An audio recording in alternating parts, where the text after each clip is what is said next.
Balik lagi di kursus salon murah. Di video kali ini mau jawab pertanyaan lagi ya.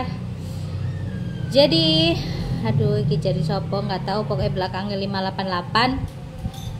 Kak, assalamualaikum, minta saran dong kak. Saya smoothing setelah keramas step 2 kelihatan berhasil, tapi kenapa setelah keramas 4 hari malah ngembang? Bagus banget videonya. Pertanyaannya, tonton video ini sampai habis.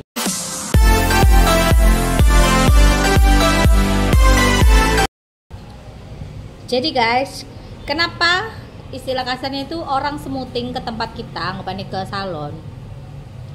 Awalnya itu bagus kita kerjakan, setelah proses netral itu bagus, nggak ada yang cacat, anggapannya nggak ada yang keriting, nggak ada yang ngembang. Tapi kenapa setelah dia ini keramas di rumah, anggapannya itu setelah 3 hari kemudian atau 4 hari kemudian dikeramas sendiri, itu hasilnya ngembang? Kenapa? Kalian mau tahu? Ini edukasi buat para pelaku usaha salon ya. Bukan aku ini terlalu menggurui atau keminter bahasa Jawa nih ya. Jadi kenapa kita istilah kasarnya ngalami kejadian kayak begitu? Harusnya smoothing jadi ataupun enggak itu kelihatan setelah proses netral smoothing. Itu kelihatan, ini rambutnya jadi apa enggak itu kelihatan, gagal enggaknya itu juga kelihatan. Tapi kenapa waktu setelah selesai step 2 ini berhasil, kelihatannya tuh lurus. Tapi setelah dia keramas sendiri di rumah kok hasilnya ngembang? Kenapa bisa seperti itu? Jadi gini, smoothing itu makanannya, istilah kasarnya ini suplemennya itu adalah conditioner. Ketika kalian ini keramasin step 2 itu kan kalian tidak menggunakan shampoo, hanya menggunakan conditioner aja.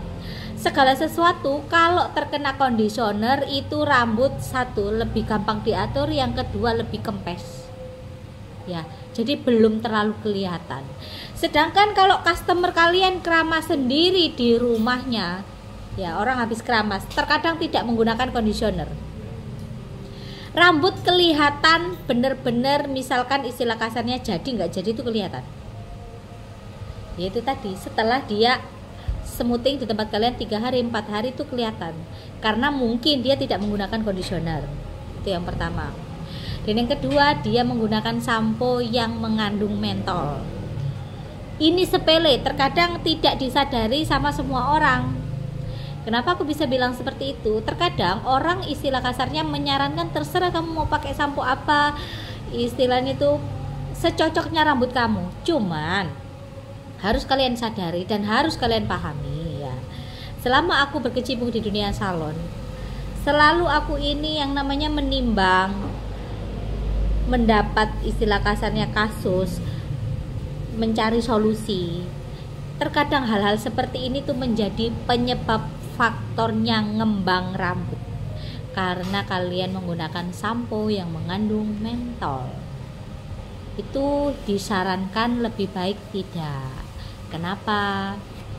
Ya karena itu tadi, dingin kan, kayak adem-adem gitu ya, apa ya, sensasi isis ya kalau bahasa itu ya, sensasi cool gitulah.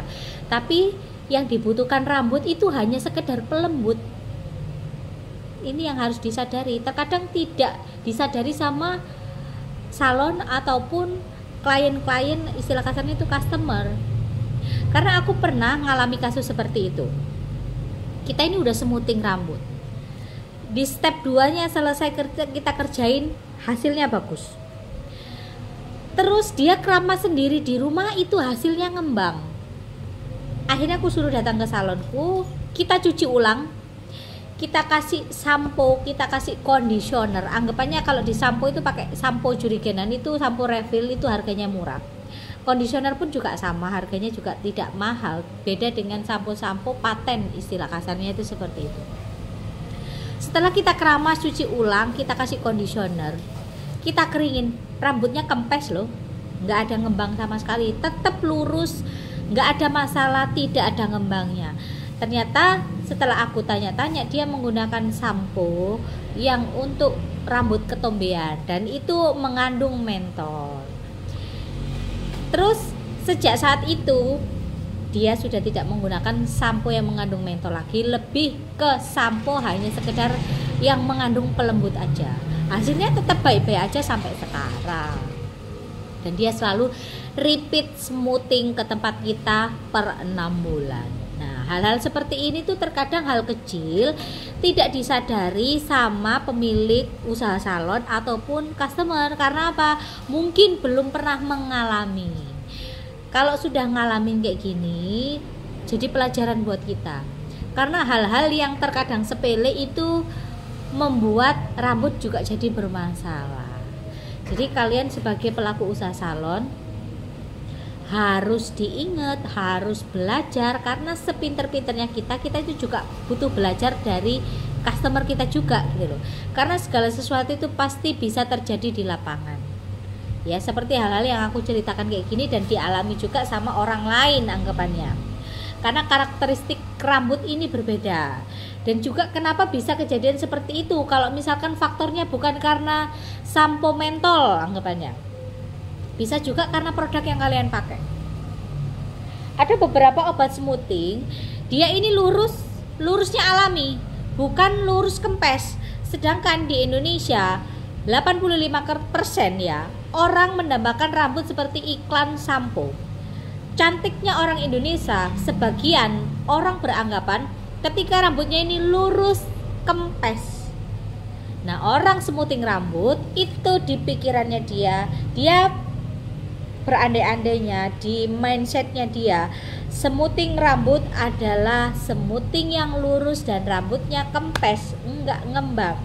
Tapi ada beberapa brand, dia ini hanya sekedar lurus alami, tapi hasilnya juga masih ngembang, tapi lurus. Orang sebutnya itu lurus alami. Nah, ada sebagian orang yang menyukai lurus alami yang ngembang ada. Ada sebagian orang di mindsetnya smoothing rambut yang bagus adalah smoothing yang lurus plus kempes. Nah, kalian harus tahu di mana selera pasar kamu. Kamu tanya dulu, Mbak ini nanti maunya lurusnya yang seperti apa? Kalau aku selalu kutanya. Gampangannya katakanlah kalau kalian ini nggak mau nanya ya. Gampangannya itu dititeni dari jenis rambutnya. Dia ini besar-besar apa kecil-kecil. Kalau rambutnya helainya gede-gede sudah pasti menginginkan rambut yang kempes. Karena dia boring dengan rambut yang super tebal, besar-besar, dia mau yang sedikit diperkecil, istilah kasarnya itu dikempesin dan lurus supaya lebih mudah diatur. Rata-rata itu seperti itu. Makanya kadang selera pasar, maunya pasar, kita ini harus tahu. Kita nggak tahu sekalipun kita harus banyak mencari tahu. Jadi edukasi seperti ini itu penting banget kalau kalian buka usaha salon, mau salon yang besar, mau salon yang kecil sekalipun. Hal-hal yang kita tidak pernah sangka, kita itu pasti akan mengalaminya. Tergantung mau ngalaminya itu kapan. Jadi itu aja yang mau aku edukasi buat kalian. Terima kasih kalian yang udah nonton video ini. Jangan lupa kalian subscribe.